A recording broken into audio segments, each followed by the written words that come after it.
নমস্কার বন্ধুরা, সুইসনেস কিচেনে সকলকে সাদর আমন্ত্রণ জানিয়ে আজকের রেসিপি শুরু করছি। আজকের পর্বে নিয়ে এসেছি দারুণ স্বাদের স্পঞ্জি কেক।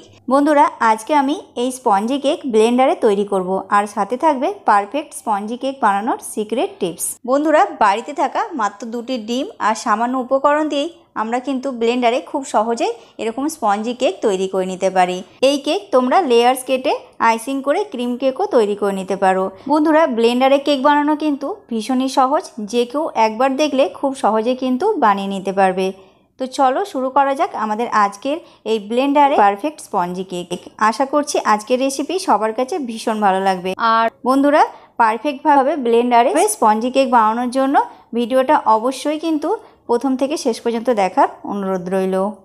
পারফেক্টভাবে স্পঞ্জি কেক বানানোর জন্য সবার প্রথমে আমাদের এখানে লাগবে একটা ব্লেন্ডার জার। তো আমি একটা ব্লেন্ডার জার নিয়ে নিয়েছি। এবার আমি এখানে নিয়ে নিয়েছি হাফ কাপ দুধ। বন্ধুরা, দুধটা আমি গরম করে তারপর ঠান্ডা করে রুম টেম্পারেচারে নিয়ে এসে তারপর নিয়েছি। এখন আমি এর মধ্যে দিয়ে দিচ্ছি 1 কাপ চিনি। বন্ধুরা, আমাদের বাড়িতে যে রেগুলার ব্যবহারের জন্য খোলা দুধ থাকে সেই দুধ কিন্তু এখানে ব্যবহার করা যাবে না, এখানে প্যাকেটের দুধ ব্যবহার করতে হবে। এবার আমি ঢাকনাটা ঢেকে দিলাম। এখন আমি ব্লেন্ডারে খুব ভালো করে চিনিটা দুধের সাথে ব্লেন্ড করে নেব। বন্ধুরা, চিনি যেন গোটা না থাকে, খুব ভালো করে কিন্তু এটা ব্লেন্ড করে নিতে হবে। তো আমি প্রায় 1.5 মিনিট সময় ধরে দুধের সাথে চিনিটা খুব ভালোভাবে মিশিয়ে নিয়েছি। বন্ধুরা, চিনিটা কিন্তু এমনভাবে ব্লেন্ড করতে হবে যাতে দুধের সাথে পুরোপুরি মিশে যায়। তো আমি ভালোভাবে ব্লেন্ড করে নিয়েছি চিনিটা। এখন আমি এর মধ্যে দিয়ে দিচ্ছি 2টো ডিম। ডিম যদি ছোট হয় তাহলে তোমরা 3টে ব্যবহার করবে, আর যদি বড় সাইজের ডিমগুলো হয় তাহলে 2টো ব্যবহার করবে। তো এখন আমি ডিমগুলো দিয়ে দিলাম। এবার আমি এখানে নিয়ে নিয়েছি 1 টিস্পুন ভ্যানিলা এসেন্স। বন্ধুরা, এটা মার্কেটে অ্যাভেলেবেল, তোমরা খুব ইজিলি এটা পেয়ে যাবে। আর হাতের কাছে যদি না থাকে তোমরা এটা স্কিপ করতে পারো, তবে ভ্যানিলা এসেন্স দিলে কিন্তু কেকের ফ্লেভারটা খুব ভালো আসে। এখন আমি এটা ঢাকনা দিয়ে ঢেকে আবারও ব্লেন্ডারে খুব ভালো করে প্রায় 3 মিনিট মতো আমি এটা ব্লেন্ড করে নেব। প্রায় 3 মিনিট ধরে ব্লেন্ডারে আমি এগুলো ভালো করে ব্লেন্ড করে নিয়েছি। এখন ঢাকনাটা খুলে দিলাম। এবার আমি এর মধ্যে দিয়ে দেবো 1/3 কাপ রিফাইন তেল। বন্ধুরা, তেলের জায়গায় তোমরা ঘিও ইউজ করতে পারো, তবে তেল দিয়ে করলে কিন্তু কেকটা বেশি সফট তৈরি হয়। এখন আমি ঢাকনা দিয়ে এটা প্রায় 1 মিনিট মতো আমি এটা ব্লেন্ডারে ব্লেন্ড করে নেব। তো প্রায় 1 মিনিট ধরে আমি ব্লেন্ডারে ব্লেন্ড করে নিয়েছি। এখন আমি একটা মিক্সিং বল নিয়ে নিয়েছি। এখন আমি মিশ্রণটা মিক্সিং বলের মধ্যে ট্রান্সফার করে নিচ্ছি। খুব ভালো করে কিন্তু সম্পূর্ণটা ঢেলে নিতে হবে মিক্সিং বলের মধ্যে। এখন আমি একটা ছাঁকনি নিয়ে নিয়েছি, আর এখানে আমি নিয়ে নিয়েছি 1 কাপ পরিমাণ শুকনো ময়দা। এবার ময়দাটা এরকমভাবে চেলে নিচ্ছি। বন্ধুরা, অবশ্যই কিন্তু এরকম করে ময়দাটা চেলে নিতে হবে, তাহলে কেকের রেজাল্টটা কিন্তু খুব ভালো হবে। তো এখন আমি চেলে নিয়েছি। এবার আমি একটা হুইস্ক নিয়ে নিয়েছি, আর ময়দাটা জাস্ট এরকমভাবে একটু মিশিয়ে নিতে হবে। বন্ধুরা, কেক তৈরি করার সময় যে সমস্ত উপকরণগুলো আমরা ইউজ করি সেই উপকরণগুলো কিন্তু খুব বেশি ফ্রিজের ঠান্ডা অথবা খুব বেশি গরম কিন্তু ইউজ করা যাবে না, এটা মাথায় রাখতে হবে। তো আমি এটা ভালো করে মিক্স করে নিয়েছি। এখন আমি এর মধ্যে দিয়ে দিচ্ছি 2 টিস্পুন বেকিং পাউডার। আমি কিন্তু এখানে বেকিং সোডা ইউজ করিনি। এবার আমি এখানে নিয়ে নিয়েছি আরও হাফ কাপ ময়দা। এবার ময়দাটাও ভালো করে আমি আবারও চেলে নিচ্ছি। বন্ধুরা, আমি আগে 1 কাপ ময়দা ব্যবহার করেছি, আর এখন আমি হাফ কাপ ময়দা নিয়ে নিলাম। এবার আমি হুইস্কের সাহায্যে একদম হালকাভাবে খুব ভালো করে কিন্তু এটা সবগুলো উপকরণ মিক্স করে নিতে হবে। বন্ধুরা, একদমই এই সময় একদমই হালকাভাবে আস্তে আস্তে এটা মিক্স করতে হবে। একদমই কিন্তু তাড়াহুড়ো করে মিক্স করা যাবে না, তাহলে কিন্তু ব্যাটারটা নষ্ট হয়ে যাবে। আর মিক্স করার সময় একদিক থেকেই মিক্স করতে হবে, এদিক ওদিক করে কিন্তু মিক্স করা যাবে না, তাহলেও কিন্তু ব্যাটারটা নষ্ট হয়ে যাবে। তো এটা মাথায় রাখতে হবে। এই টিপসটা তোমরা অবশ্যই ফলো করবে। কেক তৈরির সময় এই ব্যাটারটা একদম হালকাভাবে এরকমভাবে মিশিয়ে নিতে হবে ধীরে ধীরে। আর তোমাদের কাছে যদি হুইস্ক না থাকে তোমরা কাঁটা চামচ বা চামচ দিয়েও এটা মিক্স করে নিতে পারো। বন্ধুরা, এই ব্যাটারটা একদম লাম্পস ফ্রিভাবে তৈরি করতে হবে, যেন ভেতরে কোনো লাম্পস না থাকে। তো এইরকমভাবে প্রায় 7 থেকে 8 মিনিট আমি এরকমভাবে হালকাভাবে ঘুরিয়ে ঘুরিয়ে আমি কিন্তু ব্যাটারটা তৈরি করে নিয়েছি। আর ব্যাটারের ঘনত্বটা ঠিক এই রকম হয়েছে, খুব বেশি শক্তও না আবার খুব বেশি পাতলা না, মিডিয়াম কনসিস্টেন্সির ব্যাটার একটা তৈরি করতে হবে। এখন আমাদের ব্যাটারটা একদম লাম্পস ফ্রিভাবে তৈরি হয়ে গেছে। এখন আমি এটা ঢাকনা দিয়ে ঢেকে 10 মিনিটের জন্য রেস্টে রেখে দিলাম। অবশ্যই কিন্তু রেস্টে রেখে দিতে হবে। এখন আমি এখানে একটা খাতার পেজ নিয়ে নিয়েছি, আর এখানে একটা কেকের মোল্ড নিয়ে নিয়েছি। এবার মোল্ডটাকে উল্টে দিলাম।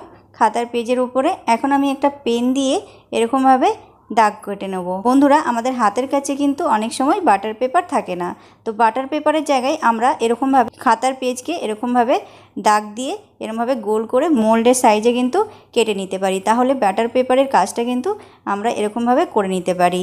তা যদি বাটার পেপার থাকে তাহলে বাটার পেপার ইউজ করো তোমরা। তো আমাদের কাছে বাটার পেপার নেই, তাই আমরা এরকমভাবে খাতার পেজটা কেটে নিলাম সাইজ মতো। এখন আমি কেকের মোল্ডের ওপরে দিয়ে দিচ্ছি সামান্য একটু রিফাইন তেল। এবার খুব ভালো করে মোল্ডটাকে অয়েল ব্রাশ করে নিতে হবে, যাতে আমরা খুব ভালো করে কেকটাকে মোল্ড আউট করে নিতে পারি। তো খুব ভালো করে কিন্তু এই অয়েল ব্রাশটা করে নিতে হবে কেক টিনটায়।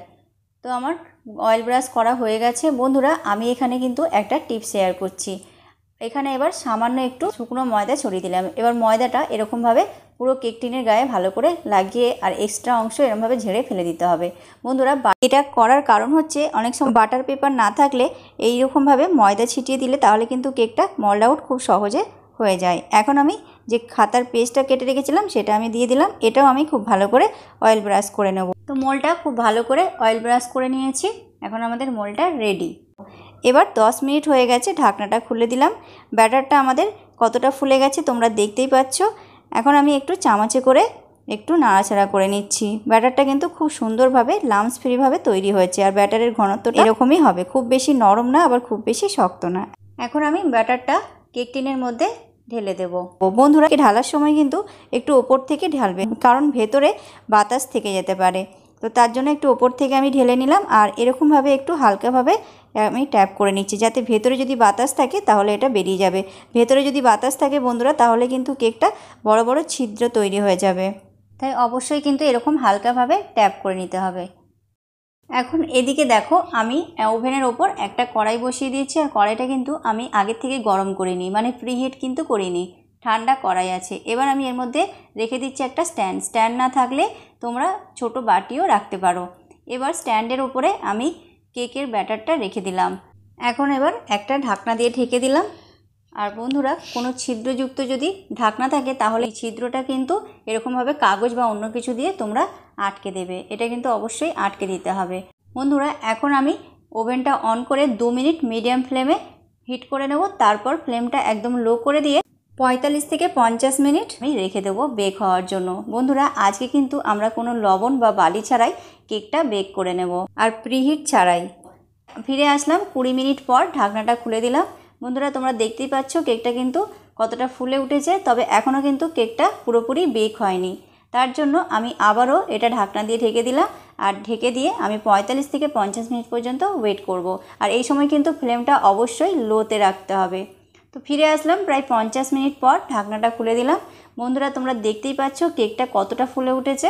এখন এবার একটা টুথপিক নিয়ে একটু চেক করে নিচ্ছি কেকটা হয়েছে কিনা। একটু কিন্তু টুথপিকের গায়ে কিন্তু একটু লেগে যাচ্ছে না, তার মানে কেকটা আমাদের খুব ভালোভাবে বেক হয়ে গেছে। আর কেক চেক করার সময় সবসময় মাঝখানে এরমভাবে চেক করবে বন্ধুরা, সাইড থেকে কিন্তু বোঝা যাবে না।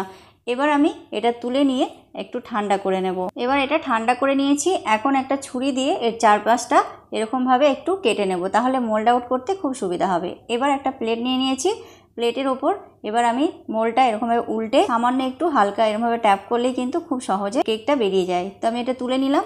তোমরা দেখতেই পাচ্ছ বন্ধুরা কত সুন্দরভাবে এটা মোল্ড আউট হয়ে গেল। এখন আমি পেছনের কাগজটা তুলে নেব।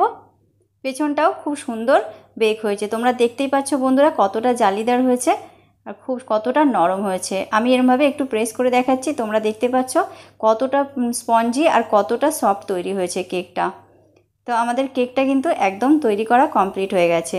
এখন আমি একটা ছুরি দিয়ে কেটে নিচ্ছি। বন্ধুরা, কাটা দেখেই তোমরা বুঝতে পারছো কেকটা কতটা স্পঞ্জি তৈরি হয়েছে আর কতটা নরম তৈরি হয়েছে, একদমই সফট, নরম, তুলতুলে আর স্পঞ্জি।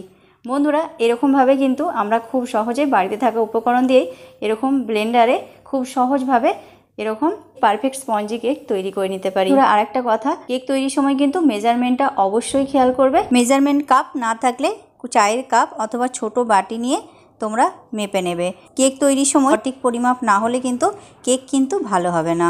বন্ধুরা, এইরকমভাবে টিপসগুলো ফলো করে একদম সঠিক মাপ সহ যদি তোমরা কেক তৈরি করো তাহলে তোমাদের কেকও ব্লেন্ডারে খুব সহজে একদম পারফেক্ট নো ফেল এরকম স্পঞ্জি কেক তৈরি হবে। তো বন্ধুরা, তৈরি হয়ে গেল আমাদের আজকের এই ব্লেন্ডারে নরম পারফেক্ট স্পঞ্জি কেক। আজকের রেসিপি কেমন লাগলো তোমরা অবশ্যই কমেন্টের মাধ্যমে জানিও। আর রেসিপিটা ভালো লাগলে ভিডিওটি লাইক কমেন্ট শেয়ার করে চ্যানেলটি সাবস্ক্রাইব করে পাশে থাকার অনুরোধ রইল। তো আজ এই পর্যন্ত, আজ এখানেই বিদায় নেব। আবারও দেখা হবে আগামী পর্বে নতুন একটা ভিডিও নিয়ে। তো ততক্ষণ পর্যন্ত তোমরা খুব ভালো থেকো, সুস্থ থেকো। Tata, bye bye.